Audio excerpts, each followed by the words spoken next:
Muchas gracias. Bueno, antes de iniciar, buenas noches a todos los presentes. Eh, Estamos muy agradecidos por la invitación del Centro de Estudiantes de Meteorología al 10º Simposio de Meteorología.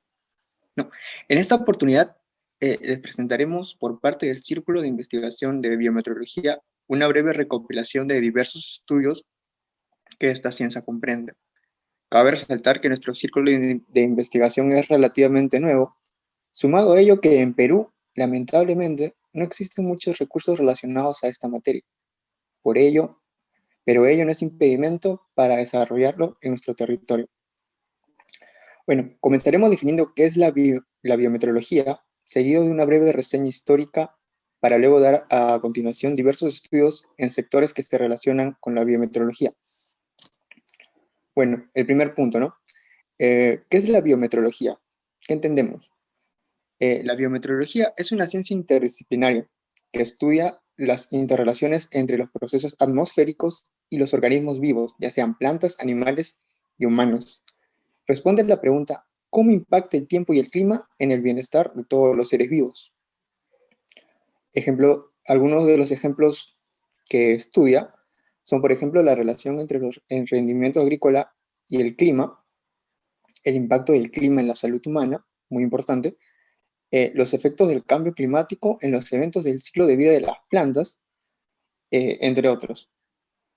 Por ejemplo, en la siguiente figura se puede observar la distribución de ciertas enfermedades, como la jaqueca, la cual está íntimamente relacionada con el estrés térmico causado por las altas temperaturas, o enfermedades psicosomáticas, como la depresión, y su relación en zonas con temperaturas muy bajas.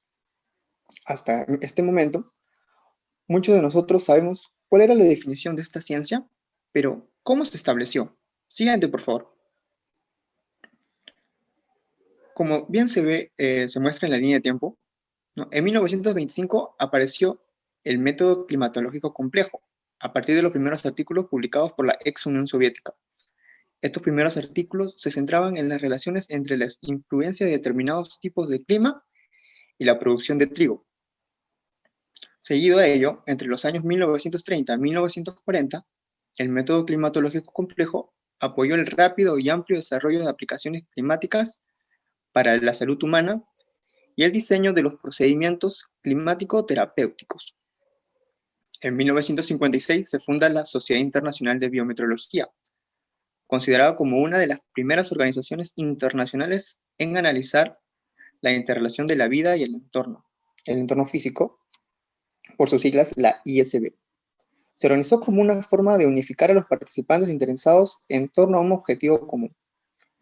En 1986 se celebró el primer simposio internacional sobre el clima y la salud humana.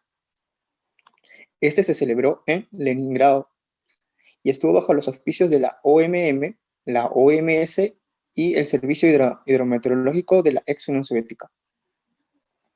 En este se presentaron los primeros resultados de las investigaciones biometeorológicas obtenidas hasta mediados de los 80.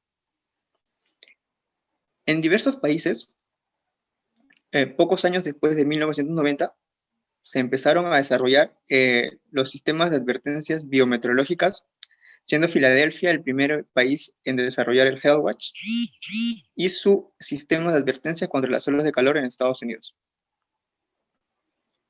Siguiente, por favor.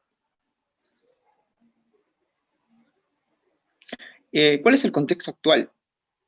No, en primer lugar, en el Perú no se ha desarrollado un área de especialización en biometeorología, pero existen investigaciones particulares en medicina, agrometeorología, ecología y ciencias forestales relacionadas al campus. Actualmente, el Círculo de Investigación CIVIMED busca ser el referente en el país. En segundo, se nota un gran avance en la región de Sudamérica, como Brasil, que cuenta con los auspicios y forma parte del portal de cursos de licenciatura en meteorología en la Universidad de Sao Paulo. Y por último, a nivel mundial, tras la fundación del Journal International de Biometeorología, con aportes de la Sociedad Internacional de Biometeorología, entre otras agrupaciones y centros de investigación, esta ciencia presenta grandes avances y que a su vez afronta grandes retos.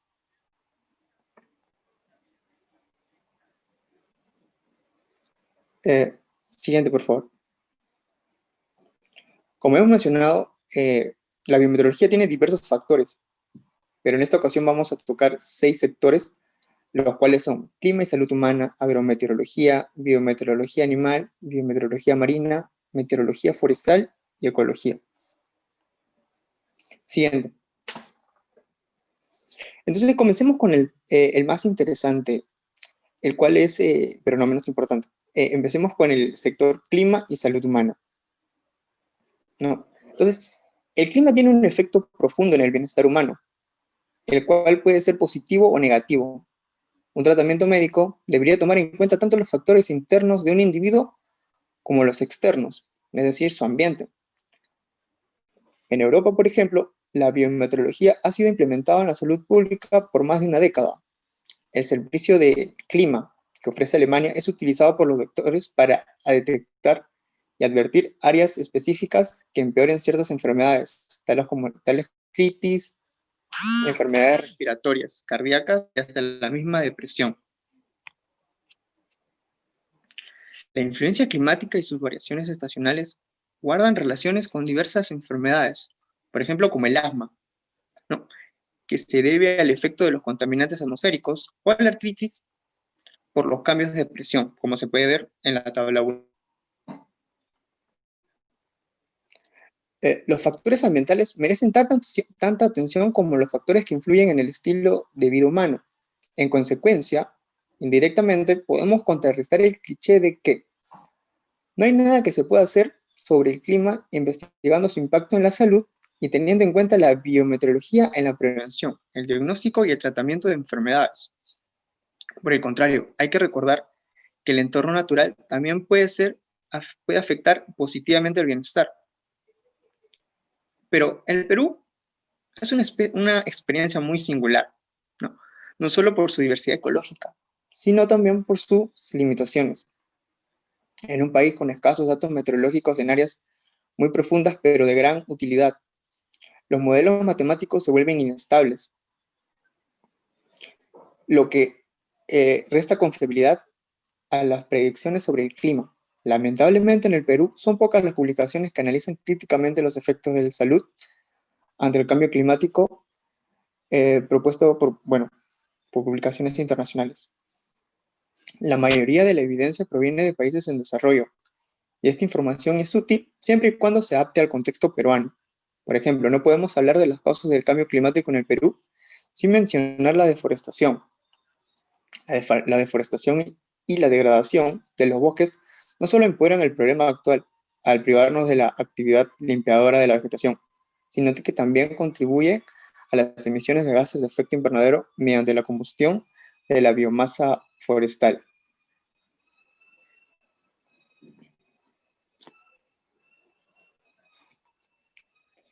Otra preocupación es que afecte al acceso de agua potable, no solo libre de patógenos, sino también libre de contaminantes químicos. En el Perú, actualmente no existe acceso a agua potable en ciertas comunidades de la selva, debido a los derrames de petróleo, y en la sierra, debido a las actividades mineras. Con o sin cambio climático, deberíamos estar resolviendo estos problemas de la salud. El, el problema del cambio climático tiene una explicación física y científica, pero las consecuencias en la salud de la población y, por tanto, las posibles soluciones a estas consecuencias tienen matrices sociales y económicas y, por lo tanto, políticas.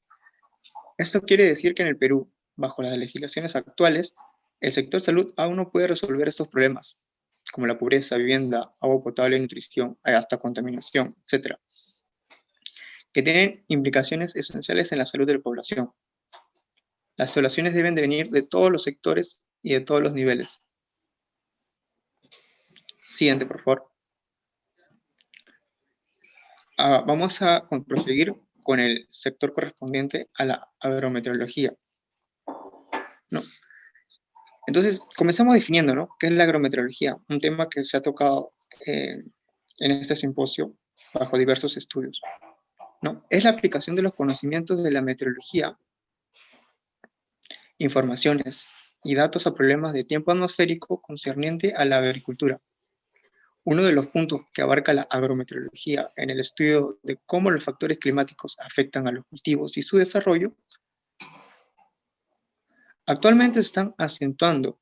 Estamos en una etapa de la historia donde el cambio climático se da más rápidamente y esto hace que la asistencia de la agrometeorología sea aún más necesaria y potencialmente beneficiosa. Pero esto no es lo único. Si la agrometeorología solo se centra en proveer datos para ver el grado de afectación de los cambios climáticos, no tendría mucha importancia. Tal como lo dijo el doctor Austin Burker, el agrometeorólogo solo puede ser útil en la medida en que inspire al agricultor a organizar y activar sus propios recursos para beneficiarse del asesoramiento técnico. Si no existiera esa inspiración, el estudio de la agrometeorología sería en vano. A continuación, se muestran recomendaciones sobre necesidades y perspectivas en este sector de estudio. Siguiente, por favor. En las cuales se mencionan los 5 tipos principales de servicios como necesidades prioritarias que, que son los que se centran a continuación. Por ejemplo, en los servicios para ayudar a reducir el impacto de los desastres, incluidos las plagas y enfermedades, sistemas de vigilancia y de alerta temprana, previsión meteorológica a corto y mediano plazo para la agricultura, predicción y previsión climática para la agricultura y los servicios para ayudar a reducir las contribuciones de la producción agrícola y el calentamiento global. Además, se hace mencionar lo siguiente: la necesidad de una atención prioritaria a los servicios agrometeorológicos, la producción agrícola. También se indicó estrategias existentes para combatir las consecuencias de acciones relativamente lentas en el tiempo y el clima requieren una aplicación más generalizada en lugar de un mayor desarrollo. Tras que la preparación para los cambios externos del tiempo todavía tienen que desarrollarse en gran medida, se indica también que los servicios deben ser económicamente beneficiosos para los clientes y finalmente se establece que se debe fomentar la cooperación entre proveedores y receptores. Siguiente, por favor. Bueno, en esta tabla se presentan algunos estudios que se han realizado según el paper Agriculture and Forest Meteorology, divididos en 2 periodos, en diciembre de 1964 a 1972, y de junio de 1996 a junio de 1988, periodos que fueron elegidos para cubrir alrededor de 190 papers cada uno. Con respecto al crecimiento en el tema de 1964 a 1968, la tasa promedio de publicaciones aumentó de aproximadamente 2 por mes inicialmente a 7.7 por mes a 1928, ¿no? Siguiente, por favor. Ahora vamos a la biometeorología en el sector de animales. Antes de iniciar, entendamos por biometeorología animal el estudio de la relación por medio con las distintas etapas de desarrollo de los animales, tanto de producción como silvestre. A lo largo de los años, esta área de estudio ha ido evolucionando, siendo un pilar para la cantidad de publicaciones científicas presentadas en el Journal International de Meteorología.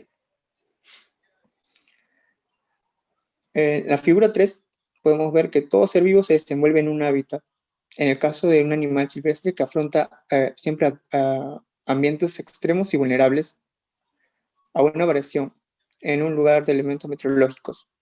Podemos hablar, por ejemplo, el efecto invernadero y su relación con el deshielo en los polos, o la frecuencia de huracanes, y hasta también las rutas migratorias de las aves. La imagen fundamental se fundamenta por sí sola, viendo el grado de afectación a las diversas especies animales. Por ejemplo, en la figura 4, cuando nos referimos a la relación del entorno con un animal de producción, nos referimos al confort térmico, al espacio donde se desenvuelve. La calidad de manejo zootécnico, el nivel de producción, se ve afectado por estos factores, tal cual lo mostramos en la figura 4. Las variables que se deben tomar en cuenta son muchas, como la precipitación, hasta las variaciones de temperatura máxima y mínima, la radiación incidente, entre otras, ¿no? Es un área muy interesante para trabajar, ya que es económicamente beneficioso para todos. Siguiente, por favor. El estudio de la biometeorología animal también incluye el desarrollo de estrategias como la vivienda, la nutrición y la genética mejorada para reducir los impactos negativos del clima en el rendimiento animal, la salud y el bienestar. Con lo mencionado, en las últimas décadas se ha prestado cada vez más atención a los efectos del cambio climático en los animales, para incluir estas investigaciones como parte de la International de la Biometeorología Animal. Se tuvieron en cuenta algunos criterios como que los trabajos tuvieron que presentar datos recogidos a distintas especies animales, no se incluyeron documentos sobre insectos, los documentos de modelado no se incluyeron a menos que se incluyeran datos de animales, entre otros. Les presentamos un esquema en el cual se observa la evolución durante 60 años de presentaciones de investigaciones en biometeorología animal ante el Journal International de Biometeorología y la temática principal en la mayoría de estas. Siguiente, por favor. En la siguiente tabla se observan las investigaciones que se tienen publicadas en el Journal de Biometeorología con respecto a las especies. El ganado bovino posee la mayoría de estas publicaciones, seguidas de ratas, pollos de corral, aves silvestres, ovejas, entre otros. La escala temporal es de un rango de 10 años. El proceso en las investigaciones con respecto a las primeras décadas, que fue de 1957 a 1966, es abrumador. Solo en las últimas décadas, de los años del 2007 y 2016, se publicaron 41 investigaciones en ganado ovino, que fue aproximadamente el 50% del total de las presentadas en esta especie. Sumado con las publicaciones de las especies que no se han podido colocar en las diapositivas por cuestiones de espacio, hacen un total de 480 investigaciones presentadas ante el IJB. Podemos ver que definitivamente el interés por realizar estudios en estas áreas a nivel mundial ha ido progresando con el pasar de los años. En la siguiente diapositiva vamos a ver una gráfica que nos ayude a corroborar esta información a más detalle. Siguiente, por favor. Podemos apreciar un gráfico de número de publicaciones por especies en un intervalo de rango de 10 años, entre 1957 y 2016. Las especies presentadas durante los primeros 10 años incluyeron animales de laboratorio como las ratas, animales de compañía como los perros, ganados y aves de corral como las ovejas, vacas, cerdos, pollos, animales de vida silvestre, cuyes, hipopótamos, animales árticos, marsupiales. Un dato resaltante que menciona el artículo es que los artículos en especies animales publicados durante estos 10 años fueron de autores residentes en los Estados Unidos, Suiza, Escocia, los Países Bajos, Rumania, India, Polonia, Noruega y Austria.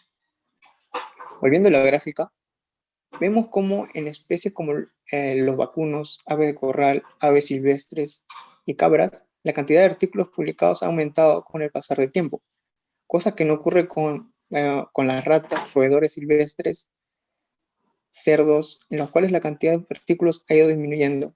Y vemos que esta caída corresponde como consecuencia a la cantidad de investigaciones presentadas en décadas anteriores, en el periodo de 2007 y 2016. La biometeorología animal ha sido una parte importante del Journal International de Biometeorología desde el 1958, dado el aumento de las publicaciones relacionadas con animales en los últimos 10 años. La necesidad de aumentar la producción animal para satisfacer la demanda de alimentos humanos, la necesidad de proteger la vida silvestre y los desafíos del cambio climático, así como los extremos climáticos, nos dicen que se debe seguir trabajando en las publicaciones de artículos en esta área de estudio. Nunca se debe olvidar su importancia. Ahora doy pase a mi compañero Patrick. Buenas noches, mi nombre es Patrick Flores y vamos a proseguir con la ponencia de los sectores analizados. Como el ejemplo de la biometeorología marina, tomaremos este paper, que es de Kerstin 2016, que trata sobre el cambio climático en el medio marino, la vulnerabilidad y adaptación. Esto sobre todo recopila una información sobre el cambio climático en el medio marino español y sus efectos. El aumento del dióxido de carbono atmosférico y el cambio climático están provocando importantes alteraciones en los mares y océanos, desde el incremento de la temperatura del mar, del agua, en la estratificación, acidificación, hasta en cambios de circulación de las masas de agua, ¿no? Estas alteraciones de las condiciones medioambientales llevan asociado a un amplio espectro de efectos y desequilibrios, como podemos ver en nivel biológico, ¿no? El calentamiento del agua ha provocado en el Mediterráneo episodios reiterados de mortandad de peces y de invertebrados bentónicos durante los últimos 15 años, que han estado afectando el número de especies y en cientos de kilómetros de la costa. Como podemos ver en la figura 6, las aguas intermedias, aguas profundas del Mediterráneo occidental han aumentado la temperatura y que están registrándose una aceleración en ritmos del calentamiento y salinización durante los últimos 50, 60 años. Por otro lado, vemos el calentamiento superficial de la zona del mar Atlántico, que ha sido confirmado por González Taboada y Anodón del 2006. Es un trabajo de los patrones del cambio de la temperatura superficial del mar del Atlántico Norte entre el 82 y el 2010. En este estudio se muestra el calentamiento superficial de del proceso generalizado, como vemos de la zona, y de las tasas de calentamiento que se han ido acelerando en la mayor parte del Atlántico Norte. Como se observa en la figura 7, podemos ver el incremento térmico del agua superficial entre el 85 y 2006 en grados Celsius por década, ¿no? De la temperatura media, rango entre temperatura máxima, el gráfico B, la temperatura máxima, gráfico C, y la temperatura mínima, el gráfico D. Por otro lado, bueno, lo que respecta ya en el verano del 2003 en la temperatura del agua, alcanzó valores nunca registrados en las series de medida de temperatura de la región. Se registraron máximas de la temperatura de superficie del mar que superaron los 29 grados Celsius en agosto, mientras que la temperatura durante el verano de 2003 superó el 1.8 grados Celsius en la serie histórica. La anomalía térmica positiva del calentamiento normal del agua se ha registrado por lo general hasta 30 metros de profundidad, llegando incluso a los 35 o 40 metros de profundidad en las Islas Baleares. La mortandad de 2003 afectó a un amplio número de invertebrados, como son el coral Escleractiriano cladocora, que vemos en la figura 8, y que trataría sobre todo, ¿no?, esos efectos de mortandad están descritos que coinciden siempre con veranos anormalmente calurosos o también por la estabilidad de la columna de agua que facilita esta anomalía térmica al alcance de aguas profundas. Bueno, como resultado se produce un incremento en el requerimiento de energía de los organismos y tal vez el escaso alimento podría estar ocasionando esto, ¿no?, que esté asociado y se esté provocando esta mortandad que puede acentuarse sobre todo en los veranos y más aún afecta en el periodo reproductor de estas especies. Este es un requerimiento energético y que produce un requerimiento energético mayor en estas etapas. También podemos ver cómo se observa, ¿no? Esta es la figura 9 que destaca lo que es la anomalía térmica estival, sería de verano, del 91 al 2015, el porcentaje medio de necrosis, que es la línea roja de la Cladocora caepitosa, ¿no? Ya en lo que serían los cambios ambientales, también tiene influencias sobre lo que respecta a las migraciones reproductoras de especies, como son el de la albacora o Tunus alalunga y del atún rojo o Tunus tinus, como observamos en las figuras, hacia áreas de reproducción del Atlántico nororiental durante el verano.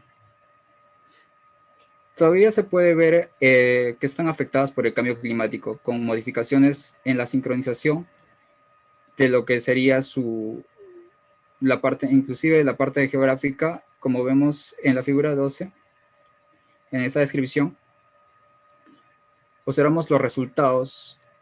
Entonces, de esto observamos que los resultados obtenidos del análisis de casi 30 años de capturas de estas dos especies de atunes del Golfo de la Vizcaya, que sería en España, indican que llegan en la actualidad con 1 a 2 semanas de antelación. O sea, hay un retraso, ¿no? Un cambio que se asocia a la modificación de condicionantes ambientales en la zona.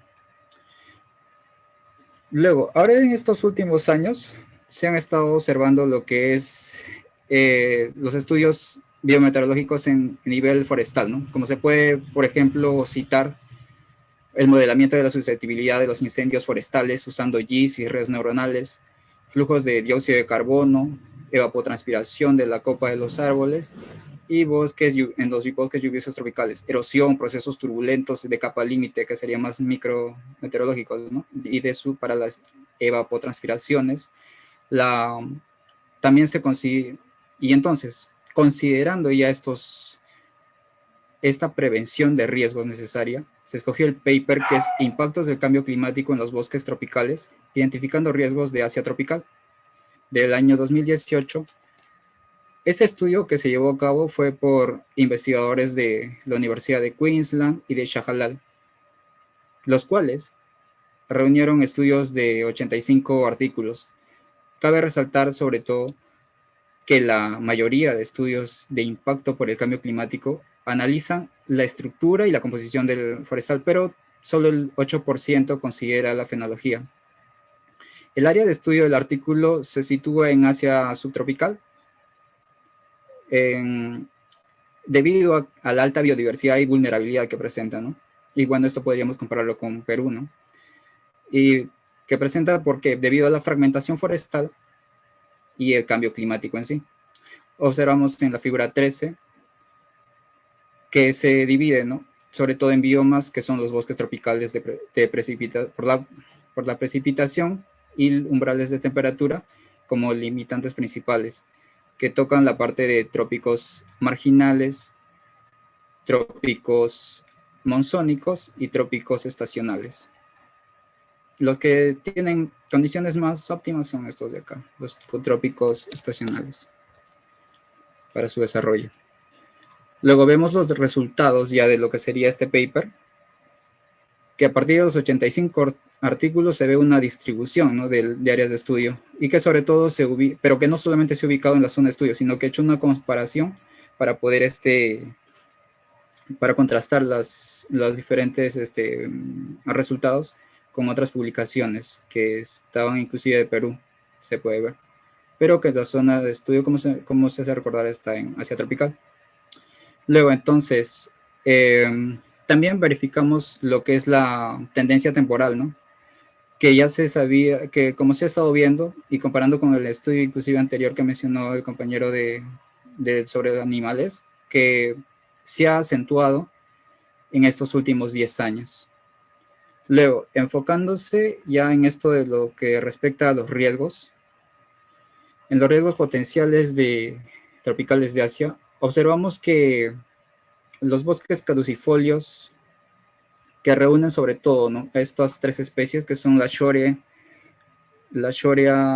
robusta, la Deuterocarpus y la Tectona grandis, son tres árboles representativos de lo que significa caducifolios, pero también que afectan, ¿no?, a los perennifolios y a los semiperennifolios del sur y sudeste asiático.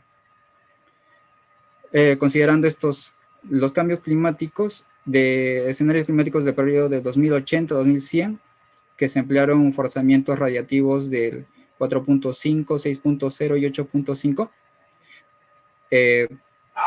para sobre todo las sequías, ¿no? O sea, sequías combinadas con deforestación aumentan el peligro de incendio para los bosques asiáticos. En Asia tropical sobre todo se ve la variación, ¿no?, de la intensidad de la lluvia, de los periodos entre la floración masiva y los eventos de fructificación de las especies arbóreas. Y bueno, que de esta manera estaría afectando a su fenología del árbol, particularmente la floración y fructificación, trayendo consigo sería pérdidas económicas y afectando a familias que se ven beneficiados de esta actividad. Finalmente, hay que tener en cuenta dos puntos como más resaltantes de este paper, que menciona el efecto del cambio climático en el riesgo de la extinción de árboles tropicales, y segundo, la integración del riesgo de cambio climático para mejorar lo que serían las políticas forestales y gobernanzas. Esta demanda aumentaría, sobre todo que demanda aumentar el número de estudios a escalas regionales para futuras comparaciones, y además lo que sería la política forestal, ¿no? Por último, y ya pero no menos importante, tocaremos el tema de ecología, específicamente de la sección de conservación con la meteorología, porque últimamente se observa que hay un lento avance de estos efectos de cambio climático, bueno, paulatinamente estos cambios climáticos se están dando, ¿no? Mediante eventos extremos, como acá se van a mencionar bueno, que en la siguiente vamos a observarlo, que se están dando, ¿no? Sobre todo con estos eventos extremos, y que pueden afectar, como se puede observar acá, de tres maneras: positiva o negativa. O positiva sobre todo si es que produce un aumento en lo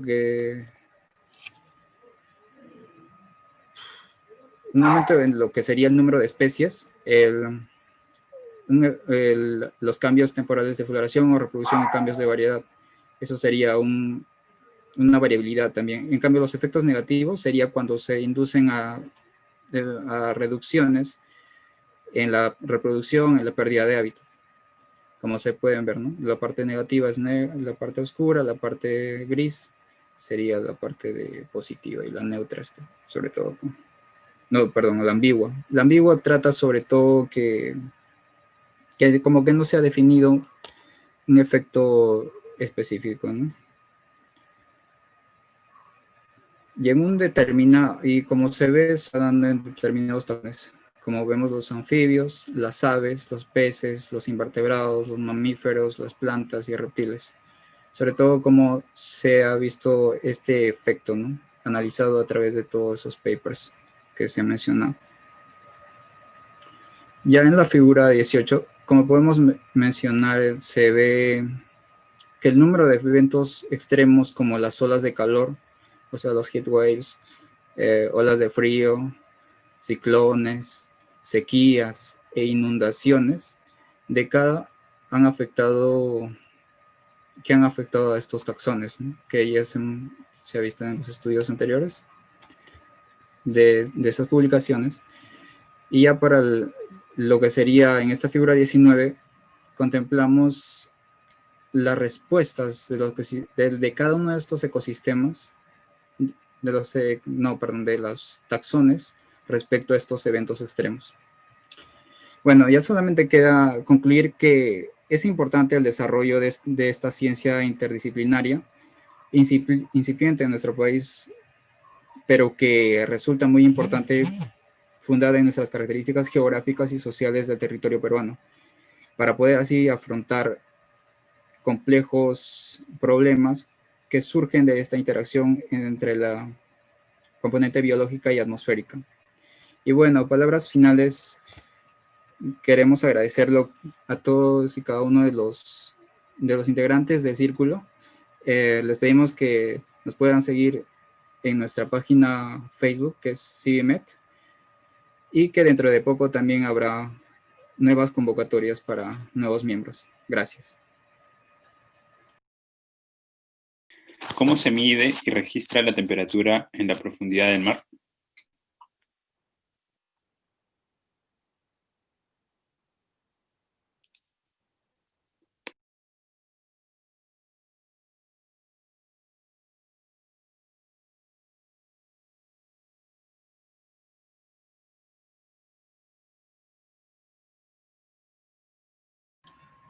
Sobre todo se da con una especie de tipo de, ahorita no preciso el nombre, pero son como unas cápsulas en forma tubular que se sueltan, ¿no?, de los botes, y que tienen que puede ser, sobre todo que mantienen algún termómetro, ¿no? Sobre todo lo usan de manera electrónica. No recuerdo el nombre preciso, pero tiene como un nombre es de Nautilus o algo así. No recuerdo mucho el nombre, pero era así. O sea, se lanzan y se ponen a registrar de manera vertical, ¿no?